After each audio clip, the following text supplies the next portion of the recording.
Over at Spice's diner, Florence sat in a booth and took in the sight around her, occasionally commenting on what she saw. Look, Dahlia. Things are so different here in Millsburg. Every other diner here looks so posh. I've decided. I'll stay here in Millsburg for good. This is such a huge and advanced city. Everything's so convenient here, and it's way better than stuffy old Swinton. There was nothing much Dahlia could do but listen helplessly. She had planned on coming to Millsburg to assume her position alone, but Florence and James insisted on tagging along.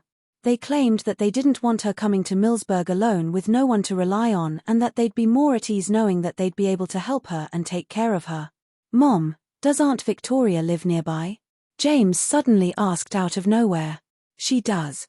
And I've invited her to join us for lunch. She should be here by now. Florence nodded. As they spoke, a group of 3 came in through the door, led by a glamorously dressed middle-aged woman. She was adorned from head to toe in gold, from gold necklaces to gold earrings and rings.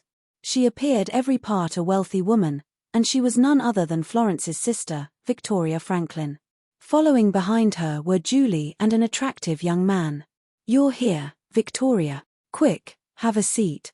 Florence immediately stood up and welcomed them enthusiastically when she saw them coming in through the door. Florence, why have you decided to visit Millsburg?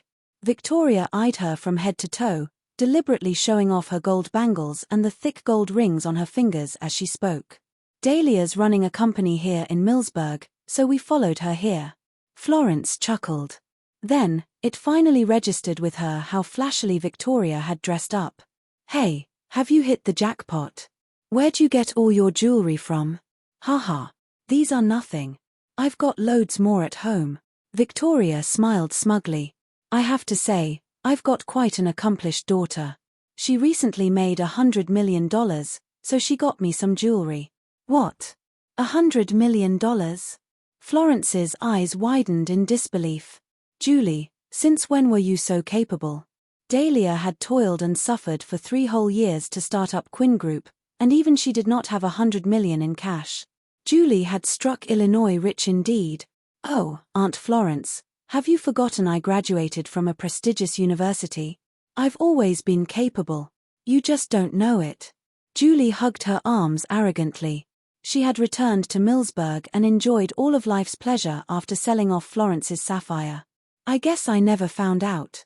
Florence shot her an awkward smile. Florence, how long does it take for Dahlia to make $100 million? A year or 2. Well, Julie did it in 3 days, Victoria announced proudly. 3 days. You wouldn't get rich so soon even if you robbed a bank. James had his doubts. Oh, you have such a limited worldview, Julie made a disdainful face. Victoria, who's this with you? Florence's gaze stopped on the charming young man who stood beside Julie. Oh, this is my daughter's boyfriend. He's Terence Stone. At the mention of Terence, Victoria was even more chuffed up. Terence is a manager in Brooks Corporation. A fine young man with broad connections, he is. Oh, by the way, do you know Brooks Corporation? That's a large enterprise worth several billion in market value. Worth billions? Florence was shocked to hear that. Cardinal Group was big enough of a deal for her. The prospect of a company with a value of up to billions was unimaginable. Was this the kind of grandeur that Millsburg had to offer? Guess you can say that I have quite an influence here in Millsburg, so if any of you ever run into any problems here, you can come to me, Terence said as he handed out his name card. As he spoke, he shot Dahlia one too many glances. A hint of lust flashed in his eyes. Dahlia was, after all, a bombshell. Not only did she have a perfect figure, but her face was also exquisite. She was unlike any other woman he'd seen before and definitely in a much different league compared to Julie. Very impressive, Mr. Stone. Here, take a seat, everyone. As Florence gestured for them to take their seats, she called out to the waitstaff, "Excuse me, we're ready for our meal now." "Hang on," Dahlia piped up. "We're missing one person." "Oh, who else are we expecting?" Florence looked around them, puzzled. Just as Dahlia was about to speak, Dustin gracefully made his way in through the doors. "Over here." Dahlia stood up and beckoned for Dustin to join them. Her company turned around to see who it was and collectively frowned. Why is he here? Florence was obviously displeased. Because of her prejudice toward him, she still held him in disdain. Sorry to keep you all waiting. Dustin went up to them and smiled politely. We weren't waiting for you. Florence said curtly. You sure are a pesky one, Rhys. We've just arrived in Millsburg, and you've followed us here? You haven't been tailing us, have you? I think you're mistaken. I've been in Millsburg for the past few days. Dustin said calmly.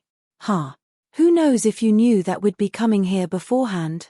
Florence pursed her lips. Her daughter was now the chairwoman of Cardinal Group, and she'd had a huge leap in status.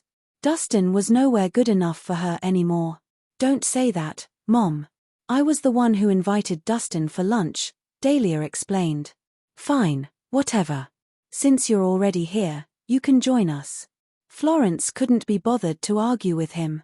Have a seat. Dahlia patted the seat beside her, indicating Dustin to sit beside her. Her caring and attentive gesture, however, seemed to have caught Terrence's attention. A cold glint rose in his eyes. Damn it. Why would such a gorgeous and thoughtful woman be attracted to such a douchebag? He thought to himself. Buddy, you don't sound like you're local. Mind sharing where you're working? Terrence smiled insincerely. Where he's working? He's just a grubby old medical practitioner with no formal qualifications, Florence scorned. From how she saw things, Dustin's success today was all thanks to Natasha. Simply put, he was nothing more than a toy boy. You practice medicine without qualifications? Terrence was briefly stunned before he burst out laughing. That's a rare one. You'd barely be able to sustain yourself with such a job, would you? Things must be hard for you. He was blatantly poking fun and regarded Dustin with a dismissive attitude. You're right. It is tough. I barely get any patients. I'd call it a good month if I even get 5 patients coming in, Dustin said, unbothered by Terrence's comments. Then why are you still practicing it? Terrence adjusted his tie and said pompously. I say, why don't you work for me? It just so happens that I'm in need of a chauffeur. If you can drive, why don't you be my chauffeur? I'll pay you a monthly salary of $10,000. How's that?